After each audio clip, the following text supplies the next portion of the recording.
beast which had the wound by the sword and did what? Live. Brothers and sisters, notice what you just read. It says that the way that this is going to take place is that actual miracles, incredible signs, incredible wonders are going to be done, insomuch that even fire will be called down from heaven on the earth in the sight of men. In the Old Testament, a lonely prophet by the name of Elijah stood atop Mount Carmel's lofty summit, and he prayed a humble prayer, and God, in response to that humble prayer, brought fire from heaven down, boom, right on top of Mount Carmel, and it was an incredible sign that God was with Elijah. Are you with me, yes or no? This power at the end of time is going to duplicate that authentic sign of God's presence and God's endorsement. You say, wait a minute, David, that is awesome. That is incredible. How could that ever take place? This book right here is entitled The Thunder of Justice. It is a Catholic book of end-time offense written by two people, Ted and Maureen Flynn. It says the warning, the miracle, the chastisement, the era of peace. Let me ask you a question, Bible students. Where is Mary today? Where is the Virgin Mary? She's in her grave awaiting the resurrection. Amen? She's sleeping the sleep of death. But as we have already discussed, she is making many different appearances all over this earth. She's appearing in the Philippines. She's appearing in France. She's appearing in Europe. She's appearing in Australia. She's appearing even here in the United States. She's coming back and she's saying, wonderful things are about ready to happen. And interestingly, she identifies the very power that the Bible identifies as the Antichrist power. She says that that's the power of God's voice on earth. Now, brothers and sisters, in this Catholic book of end-time events, I picked it up in a Borders Books and Music. I sat down in my room. This was about 2.5 years ago. The book is a recent book, 1997. I sat down in my chair and I was going to read it. I opened it up. I would like to share with you the first paragraph. The first paragraph, that's it. Just the first paragraph of this. The first paragraph of this book is a recording that the Virgin Mary gave to somebody in the book, and Ted and Maureen Flynn have written it down. Notice this very carefully. This is the Virgin Mary, quote unquote, speaking. Watch this quotation. It says, a chastisement worse than the flood is about to come upon this poor and perverted humanity. Fire will what? Are you kidding me? Fire, she says, will descend from heaven, and this will be the what? Sign that the justice of God has, as of now, fixed the hour of His great manifestation. Brothers and sisters, go back to your Bible. Look at verse 13 again. It says, and He doeth great wonders, Revelation 13:13, so that He maketh what? Fire come down from heaven on the earth in the sight of men. The Bible's saying the quintessential miracle that this power is going to do, the quintessential miracle that will galvanize people into believing that God is on the side of this power, is actually calling fire down from heaven. And here we have this book in which the quote-unquote Virgin Mary is saying God is about ready to reveal Himself. God is about ready to disclose Himself. And He's going to do it through His sign. She says fire will descend from heaven. Now, brothers and sisters, is that the Virgin Mary speaking, yes or no? Brothers and sisters, please listen to me. The devil is going to inspire a false religious and spiritual revival that will gather not only Catholics and Protestants, but even Hindus, Muslims, atheists, and agnostics together. The way he is going to do this is through the powerful, galvanizing, catalyzing force of miracles. The Bible says that we walk by faith, not by sight. The Bible says to the law and to the testimony, if they do not speak according to this word, it is because there is no light in them. We have got to come to the place where we will stand and believe what the Word of God says. If a powerful miracle occurred right in front of our very eyes, we'd say, wow, that's an awesome miracle. But if that power told us to go against the Word of God, we would have to reject that miracle. Can you say amen? Now, you will only be able to do that, I guarantee it, if you are rooted and grounded in the Word of God.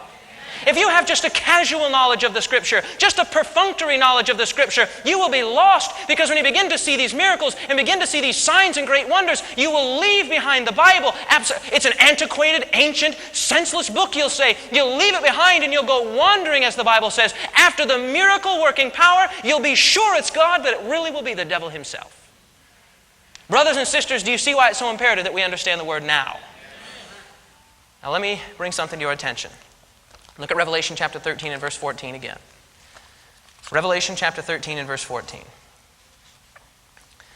Revelation chapter 13 and verse 14, the Bible says, and deceiveth them that dwell on the earth.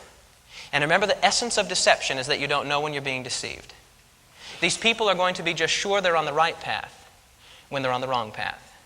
Nobody says, I'm being deceived, because when you're being deceived, you don't know it.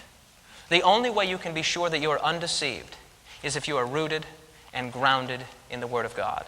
Amen. The elixir for deception is the Bible. Verse 14. And deceiveth them that dwell on the earth by the means of those miracles which he had power to do in the sight of the beast, saying to them that dwell on the earth, that they should make an image to the beast which had the wound by the sword and did live. Brothers and sisters, please listen to me. Notice that it says that they would make an image to the beast which had the wound by the sword and did live. What is an image? An image is the likeness. Jesus said, God said in the Garden of Eden, let us make man in what? Our own. Did he make him exactly like himself? No, just a copy, as it were, a reflection of his own image. The Bible says that they're going to say, let us make an image to the beast. Well, what was the first beast? The first beast was basically this. It was a religious power that was in control of a political power. Do you understand, yes or no? Back in the time of the Dark Ages, the religious power of the papacy worked through the political power of the nations of Europe in order to get them to enforce their teachings. This was the beast. The beast power was a church that controlled a state.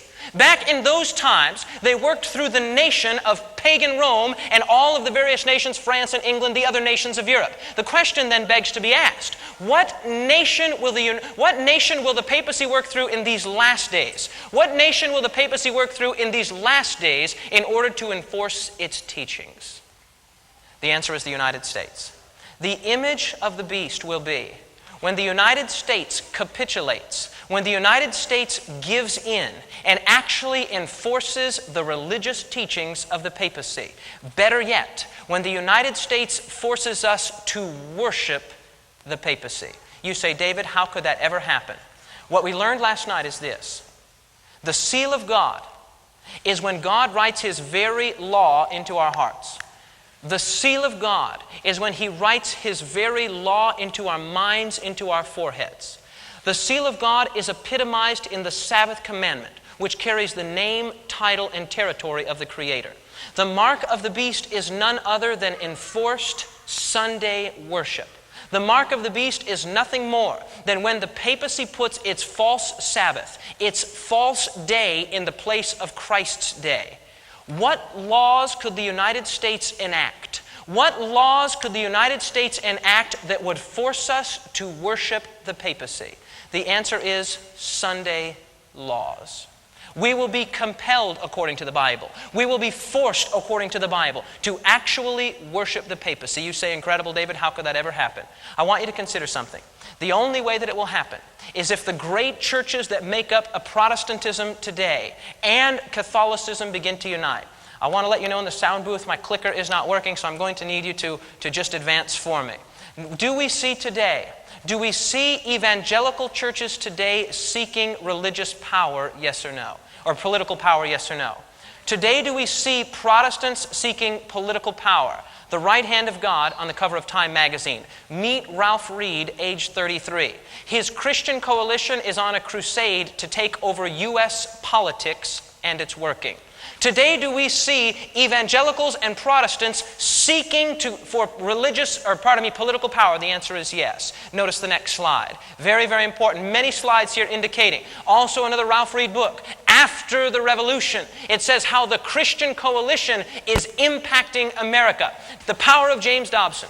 I think he's a wonderful Christian man, but I do not agree with his political stands. Tens of millions listen to this genial Christian crusader and read his books for moral advice. Now he has decided the Republican Party must convert or be brought down. Notice this slide right here. It's incredible. Taken from Liberty Magazine.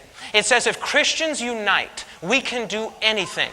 We can pass any law or any amendment, and that's exactly what we intend to do. Today, the best way for us to bring about social reform is to preach the undiluted Word of God. We don't need to appeal to the United States government. Remember what Benjamin Franklin said? He said, if religion is good, it will take care of itself. The moment that religion has to appeal to the civil powers, Benjamin Franklin, that man said, it's evidence to my mind that the cause is a bad one. And today, we are seeing an incredible racing together of both the evangelical churches and the Catholic churches.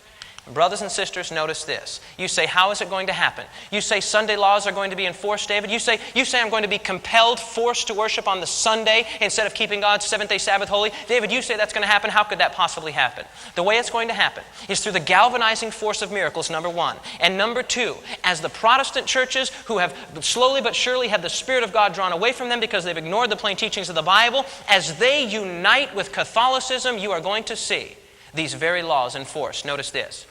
Taken from the Houston Chronicle, evangelicals and Catholics make move for unity. In a sweeping declaration, evangelicals, including Pat Robertson and Charles Colson, joined with conservative Roman Catholic leaders Tuesday in upholding the ties of faith that bind the nation's largest and most politically active religious groups. In the last generation, it has become common for evangelicals and Catholics to work together on issues such as pornography, vouchers for religious education, and voluntary prayer. It goes on to say, what's different in this statement is the effort to turn the theological swords honed over centuries of conflict into a recognition of common faith. The evangelicals and the Catholics are coming together. In fact, in 1996, I believe it was, this book was written, Evangelicals and Catholics Together Toward a Common Mission, written by Charles Colson, a famous evangelical minister, and Father Richard John Newhouse, a Catholic priest. Notice what John Cardinal O'Connor said concerning this book. I have this book in my possession. It's an incredible testimony to the fact that evangelicals and Catholics today are uniting at an incredible pace. Notice this. This book is a giant step toward understanding not only our differences, but how common is our goal and how much we share. What's that next word? Theologically. It is time that we caught up with the quiet conservative revolution that began a number of years ago in evangelical Catholic relations and helped to advance it. Slowly but surely, evangelicalism and Catholicism coming together. Brothers and sisters, I can assure you that as this nation is clamoring, as these people are clamoring to get the nation back to God, it is going to become more and more difficult for people who are in the minority religion. Did you hear what I said? People who are in the minority religion, who don't go along with the flow, it's going to be harder and harder and harder to stay worshiping according to the dictates of our conscience and according to the Bible. In fact, the Bible says that it will escalate to such a point that we will be told we will not be able to buy or sell, and eventually that we would be killed.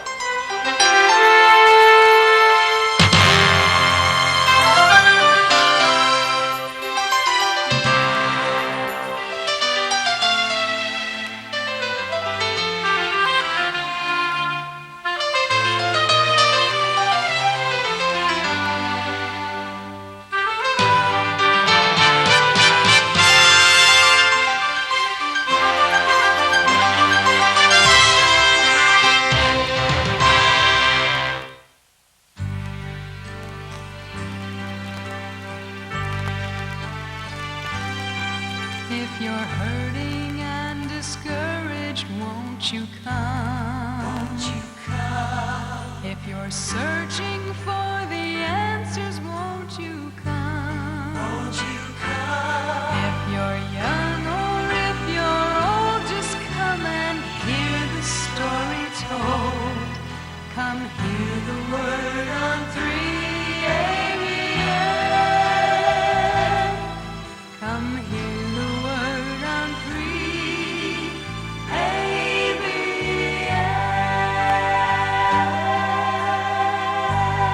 Come hear the word. On 3ABN.